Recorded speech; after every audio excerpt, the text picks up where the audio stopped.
Existe um rio escondido no meio da Amazônia que parece impossível. A água sobe em vapor, queima, pode ferir gravemente. E, em alguns trechos, chega perto da ebulição. Mas aqui está o detalhe que muda tudo.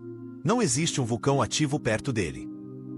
Então o que aquece um rio inteiro no meio da floresta? Calor humano, um vulcão secreto, ou algo muito mais profundo. Esse é o Xanaitimpixa. Um nome que, na tradição local, significa algo próximo de fervido pelo calor do sol. Estamos no Peru, no coração da Amazônia. Longe das grandes cidades e cercado por uma floresta que parece infinita. Só que, ali dentro, há um lugar que comunidades locais conheciam muito antes dos cientistas. Para elas, esse rio nunca foi uma lenda. Ele fazia parte da história, da memória e até da espiritualidade da região. Há também tradições ligadas a Yakumama, a Mãe das Águas, associada à origem das águas quentes e frias daquele território. O rio era sagrado, e era real. Foi uma história de família que reacendeu essa chama. Quando Andrés Russo era criança, o avô contou relatos da conquista espanhola, de homens entrando na Amazônia em busca de ouro e retornando com histórias extraordinárias. Águas envenenadas, serpentes gigantes, e um rio que fervia. Para uma criança, aquilo era perfeito. Uma lenda viva. Mas Russo cresceu, estudou geologia e sistemas geotérmicos, e começou a perceber um problema enorme. Um rio quente daquele tamanho exigiria uma fonte absurda de energia. E a explicação óbvia seria um vulcão. Só que não havia um vulcão ativo perto dele. Não existe um vulcão ativo perto dele. Então a pergunta ficou ainda mais forte. Como isso é possível? A curiosidade virou investigação, e uma frase da própria família mudou tudo. A tia de Russo, ao ouvir a história, disse simplesmente: "Eu já estive lá." Pense nisso. Você passa anos achando que um lugar é lenda. Até alguém da sua família confirmar: existe. Em 2011, Russo foi atrás do rio, e a viagem já parecia uma descida ao desconhecido. Calor, umidade, insetos, vegetação fechada, a Amazônia em sua forma mais densa. Até que o ar muda. Depois, o vapor aparece entre as árvores. E então, finalmente, o rio surge. Não uma nascente pequena, não uma poça quente. Um rio correndo pela floresta, com vapor subindo da superfície. Russo mediu a água. Em vários pontos, ela estava muito quente. Em outros, alcançava cerca de 80 graus. E em partes específicas do sistema, medições e relatos educacionais registraram temperaturas chegando a aproximadamente 99 graus Celsius. A lenda era real. Mas isso só abriu a porta para um mistério ainda maior. Agora não bastava provar que o rio existia. Era preciso entender por que ele existia. Antes de chegar à resposta, vale sentir o perigo. Imagine colocar o pé em água de banho quente. Mesmo quando parece confortável, ela já está bem abaixo do limite do corpo. Agora imagine 60 graus. Depois 80. Depois mais de 90. A água assim transfere calor muito rápido para a pele. Queimaduras graves podem acontecer em pouco tempo. E foi exatamente isso que tornou o Xanaitimpixa tão assustador. Pequenos animais que entraram em trechos extremamente quentes não conseguiram sobreviver. O rio não é uma piscina natural. É uma armadilha térmica em certos pontos. E isso acontece no meio de uma floresta tropical vibrante, cheia de vida, onde água normalmente significa sobrevivência. Aqui, água pode significar o contrário. Mas atenção, nem todo rio ferve o tempo inteiro. As temperaturas variam ao longo do curso. Há trechos mais frios e áreas extremamente quentes. O sistema se estende por quilômetros, com zonas termicamente aquecidas alimentando o rio em diferentes pontos. Ou seja, alguma coisa está aquecendo a água ao longo do caminho. E foi aí que começou a investigação científica de verdade. Primeira hipótese, vulcão. Faz sentido. Água quente, calor subterrâneo, vulcão. Só que não havia um centro vulcânico ativo próximo capaz de explicar o fenômeno. Segunda hipótese, uma atividade vulcânica desconhecida sob a região. Também seria enorme, se fosse verdade. Mas as evidências não apontaram para isso. Terceira hipótese, atividade humana, talvez ligada à exploração de petróleo. Essa possibilidade também foi analisada. Mas não explicava adequadamente o sistema, além de não combinar com o conhecimento local antigo. Sobrava a opção mais elegante e mais profunda. Para entender o Shanaitimpicha, é preciso olhar para baixo, muito para baixo. A Terra tem calor interno. Parte desse calor vem da formação do planeta. Parte continua sendo gerada pelo decaimento de elementos radioativos no interior. Isso significa que, conforme descemos na crosta, a temperatura tende a aumentar. É o gradiente geotérmico. Em muitos lugares, quase não percebemos isso. Mas em regiões com falhas e fraturas, a água encontra caminhos especiais. A chuva cai, infiltra no solo e desce por fissuras profundas. Pode viajar centenas de metros, talvez quilômetros. Quanto mais fundo vai, mais calor absorve. Depois, essa água quente encontra outro caminho para voltar. Sobe pelas fraturas, emergindo como nascentes quentes que alimentam o rio. Essa é a chave. O Shanaitimpicha não precisa de um vulcão ativo ao lado para ser quente. Ele é alimentado por um sistema hidrotermal profundo, guiado por falhas geológicas e fraturas naturais. É como se a floresta estivesse sobre um enorme encanamento invisível. Só que ninguém construiu os tubos. A própria crosta fez isso. A chuva entra, desce, aquece, volta e abastece o rio. A Terra, de certa forma, funciona como uma imensa caldeira subterrânea. A Terra é a caldeira. O mais impressionante é a escala. Fontes termais existem em muitos lugares. Isso, por si só, não é tão raro. O raro é um sistema desse tamanho, tão quente, longe de um vulcanismo convencional óbvio. O extraordinário não é apenas a água quente. É o conjunto inteiro. Uma sequência de nascentes e trechos aquecidos que transformam o curso do rio em uma anomalia geotérmica real. E isso faz o nosso planeta parecer ainda mais vivo. Porque quase tudo que vemos na superfície depende de algo que está acontecendo abaixo dela. Falhas, pressão, calor, água circulando em silêncio. Nós olhamos o chão e achamos que ele é estável, mas ele está sempre trabalhando. Sempre. E ainda existe uma pergunta fascinante. De onde exatamente vem essa água? Será que ela caiu ali perto? Ou teria percorrido uma jornada subterrânea muito maior? Pesquisadores analisaram a composição química e isotópica da água para buscar pistas.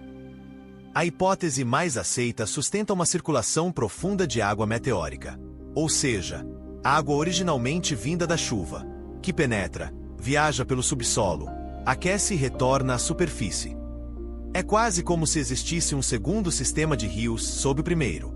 Um sistema que não enxergamos, mas que continua conduzindo a água pelo interior da crosta.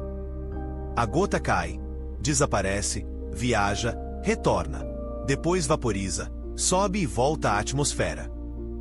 O ciclo da água, só que em uma escala escondida. E então vem o ponto mais surpreendente. Num lugar quente bastante para matar muitos animais, a vida não desaparece por completo. Ela se adapta. No Shanaitimpicha, cientistas encontraram micro-organismos capazes de viver em condições extremas.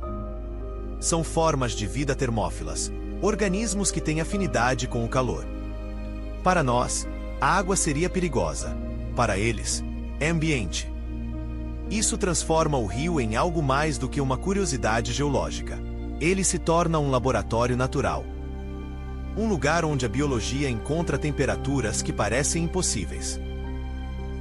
E onde a natureza mostra, mais uma vez, que vida não significa conforto, significa adaptação. Mas a importância do Xanaitimpixa vai além da microbiologia. Ao redor do rio existe floresta tropical crescendo sob um gradiente natural de temperatura. Isso oferece aos pesquisadores uma chance raríssima. Em vez de montar dezenas de experimentos artificiais, a natureza já criou um cenário de aquecimento real, em diferentes intensidades, ao longo do sistema. E o que os estudos vêm mostrando é preocupante. Um estudo publicado em 2024 encontrou redução na densidade da vegetação conforme a temperatura aumentava ao longo da área geotérmica. Quanto mais quente, menor a vegetação em certas zonas. Isso não quer dizer que o rio seja uma previsão exata do futuro de toda a Amazônia. Mas ele oferece uma janela real para observar como uma floresta tropical reage ao calor. E isso é valiosíssimo. Porque a pergunta deixa de ser apenas geológica. Ela vira ecológica. O que acontece com árvores, solo, insetos e micro-organismos quando o calor sobe? O que resiste? O que some? O que se transforma? O Xanaitimpixa ajuda a explorar essa resposta sem a necessidade de imaginar tudo em teoria. Ele já está ali. E essa é a ironia mais forte da história. Um rio que parecia uma lenda acabou se tornando um experimento natural gigantesco. Um lugar que parecia impossível virou ferramenta científica. E um fenômeno assustador virou pista para entender o futuro da floresta. Só que essa beleza vem acompanhada de responsabilidade. O Xanaitimpixa não é só uma atração exótica para ser consumida em poucas imagens. Ele está em uma região amazônica frágil, sob pressão de desmatamento, mudanças no uso da terra e outras formas de impacto humano. Se um lugar é raro, ele deveria ser protegido com ainda mais cuidado. Especialmente quando ainda estamos aprendendo com ele. Além disso, há um componente cultural essencial. As comunidades locais conhecem o rio há gerações. Para elas, ele não começou em 2011, quando um geólogo foi até lá. Ele já fazia parte do território, da memória e da identidade da região. Isso importa muito, porque ciência e conhecimento local não precisam competir. A história familiar abriu a porta. A ciência entrou depois, e o resultado foi uma compreensão muito mais rica do lugar. No fim, essa é a grande lição do Xanaitimpixa. O mundo não acaba na superfície. A maior parte do que molda o planeta acontece abaixo dos nossos pés. A água da chuva percorre caminhos invisíveis. O calor interno da Terra sobe em silêncio. Falhas e fraturas criam passagens naturais. E, em raríssimos pontos, tudo isso aparece na forma de um rio quase fervendo no meio da Amazônia. Não é magia. É geologia. Não é lenda. É realidade. E a realidade, às vezes, é ainda mais impressionante. Então, da próxima vez que alguém disser que já viu de tudo, lembre-se desse lugar. Uma história contada por um avô. Um neto que virou geólogo. Uma viagem até o meio da floresta. Uma medição que confirmou o impossível. E um rio que nos obriga a olhar para a terra de outro jeito. Porque talvez o mais assustador não seja o fato de ele ferver. Talvez seja perceber que ainda existem forças gigantescas agindo sob a nossa pele de planeta. Forças que continuam escondidas, até o dia em que encontram saída. Mas ainda tem mais uma camada nessa história. Porque o Xanaitimpixa não impressiona apenas por ser quente. Ele impressiona porque reúne, ao mesmo tempo, mistério, ciência, cultura e risco. Poucos lugares fazem isso. Em um único cenário, você encontra tradição oral, investigação geológica, adaptação biológica e uma paisagem que pode mudar com o aumento do calor. Isso explica por que o rio se tornou tão simbólico para pesquisadores e tão fascinante para quem ouve falar dele pela primeira vez. Ele parece sair de um conto antigo. Só que pertence ao mundo real. E quando o mundo real nos mostra algo assim, a reação costuma ser dividir tudo em duas caixas. De um lado, a fantasia. Do outro, a ciência. Mas o Shanaitimpisha mostra que as duas coisas podem conviver na mesma história. A tradição local enxergava o rio como sagrado, como um lugar de presença e significado. A ciência, por sua vez, foi chamada para responder como a água chega tão quente até ali. As duas visões não se anulam. Elas se completam. Uma fala sobre sentido, a outra fala sobre mecanismo. E, juntas, criam uma compreensão muito mais profunda. Isso também ajuda a entender por que o nome importa. Fervido pelo calor do sol não é uma descrição literal do processo que aquece o rio. Mas é uma tradução cultural de algo que sempre pareceu misterioso para quem vivia ali. Antes de termos termômetros, isotopos e mapas geológicos, as pessoas já tentavam dar forma ao fenômeno com as ferramentas que possuíam. Histórias, símbolos, memória. E isso não deve ser tratado como erro. Deve ser tratado como conhecimento enraizado em outro modo de olhar o mundo. A ciência moderna não apagou esse passado. Ela o ampliou. Russo e outros pesquisadores ajudaram a revelar o que estava escondido para o resto do planeta. Mas o rio já existia muito antes disso. Essa distinção é importante. Porque falar em descoberta sem reconhecer a presença de quem sempre soube é reduzir a história. Neste caso, a curiosidade científica nasceu justamente do encontro entre uma lembrança familiar e um lugar conhecido por comunidades locais. Foi assim que a investigação começou. Não com um laboratório, mas com uma conversa. E agora pense no que esse rio simboliza. Ele mostra que o planeta ainda guarda surpresas reais. Ele mostra que o calor pode vir de baixo, e não de cima. Ele mostra que a água pode ser ao mesmo tempo caminho de vida e fonte de perigo. Ele mostra que alguns organismos prosperam onde nós não conseguiríamos permanecer. Ele mostra que a floresta pode funcionar como indicador de mudanças de temperatura. E ele mostra que preservar um ambiente assim é preservar perguntas ainda não respondidas. Por isso, quando falamos do Shanaitimpisha, não estamos falando apenas de um rio estranho. Estamos falando de uma janela para o interior da Terra. De um ponto onde a geologia toca a ecologia. De um lugar onde a cultura local encontra a ciência. De um sistema que ajuda a entender tanto o passado quanto o futuro da Amazônia. E talvez seja isso que mais nos impacta. Não é só o vapor. Não é só a temperatura. É a percepção de que, sob a floresta, o planeta continua ativo. Então eu volto à pergunta inicial: o que aquece um rio inteiro no meio da Amazônia? A resposta não é um vulcão ativo próximo. Não é uma invenção humana. É o calor interno da Terra, conduzido por fraturas, falhas e circulação profunda de água. Uma resposta simples, mas com consequências gigantescas. Porque quando a natureza encontra o caminho certo, ela pode produzir algo que parece impossível. E talvez seja por isso que esse rio nos prende tanto. Ele nos obriga a aceitar que o extraordinário não vive apenas nos filmes. Às vezes, ele está escondido numa parte remota da floresta, esperando ser compreendido. Comente A, B, C ou D e inscreva-se no Inspiramente.